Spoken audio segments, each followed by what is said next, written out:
Apa hukumnya seorang istri mengangkat rahimnya untuk ber-KB atas persetujuan suami?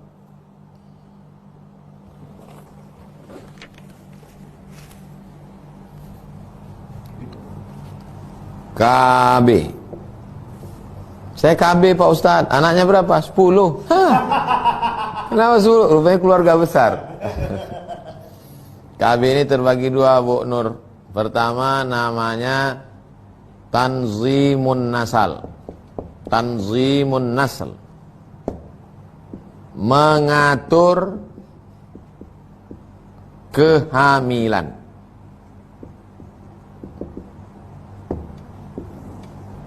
Yang kedua namanya Tahdid Nasl.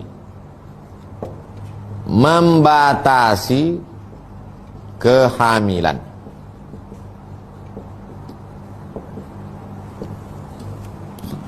Contoh membatasi kehamilan pada laki-laki adalah vasektomi.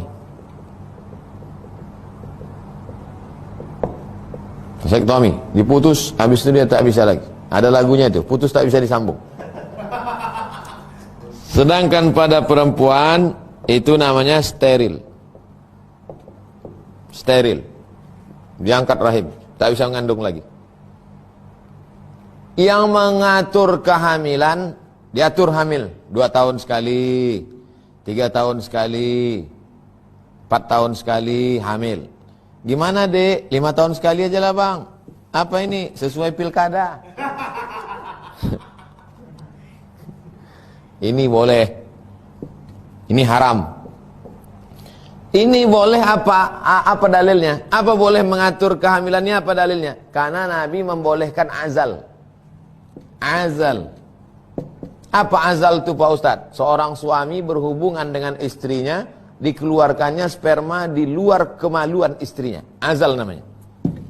Ustadz menjelaskannya jangan vulgar begitulah. Kau carilah bahasa yang lebih lembut. Aku tak pandai. Itu namanya azal.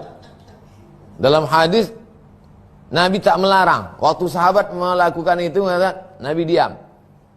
Kalau begitu diam berarti takrir. Diam tu tak marah Nabi. Seandainya Nabi marah pasti menjadi haram.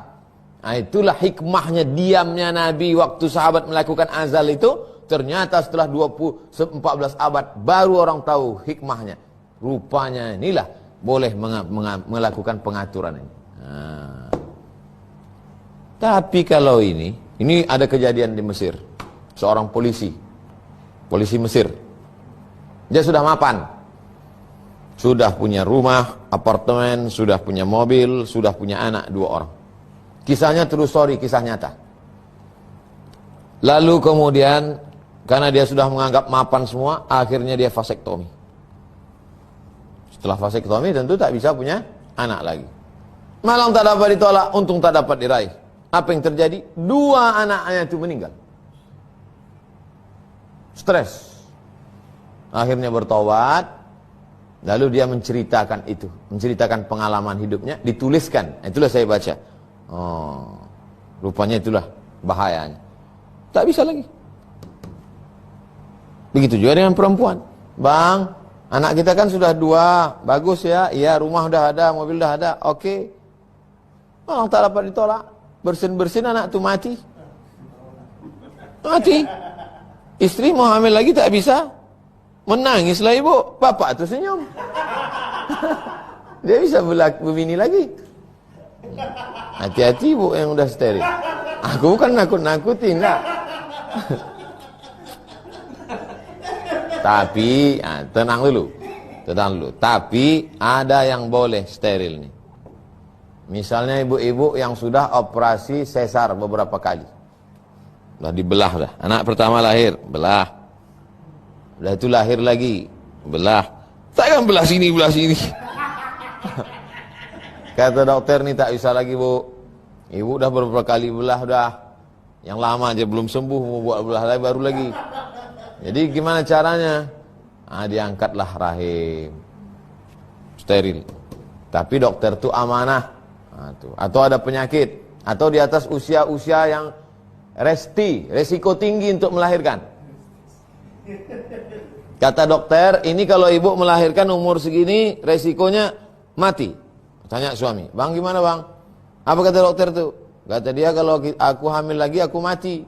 Abang pilih mati atau aku angkat rahim? Aku mati aja lah. Tak boleh. Tak boleh pilih mati. Mesti dia pilih steril. Nah, makanya suami juga perlu tahu tentang ini. Jelas kan? Jelas. Begitu Bu Nur Komariah. Yang tak paham, ulang-ulang penjelasan saya. Tak juga paham, besok kirim pertanyaan lagi.